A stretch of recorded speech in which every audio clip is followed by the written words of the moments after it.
يقول يا محسن الصحبة لا التفت مع الصحب، ويصير كل إنسان يعرف صاحبه. يبتان لك المعدن وتعرف الذهب، يبتان جيبك بضوء جراته، تعرف الكف ذي ما مثله مكتسب الجيب يبتانه. في طاحتك ذي راجعيته قال أهلا ولب، وانضق تلقاه ساعة حاجتك.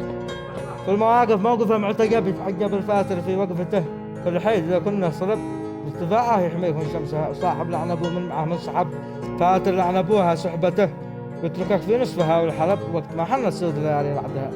وصاحب كما الحيد الكبير انتصب فيه الكرم والجود والجمال ردها، ما يحب الهرج ولا كثر العتب، كلمته بين المخاليق لها وزنها. وصاحب ولا يساوي مطب ورجال ونعم في وصفها، لا خير في دنيا ترينا العجب. عرفتنا المخاليق في ضيقها، عرفتنا كل صاحب شنب، والرجال الفاترة لعنب وجهدها، وان الحياة دوار وانت خليك الصمد، من ما نظر لك بعينه باقي له دورها. واحتزم وقتك حسب النقد لان الرجال اشكال والوان في حصدها، واحتزم وقتك حسب النقد لان الرجال اشكال والوان في حصدها. سلامتكم.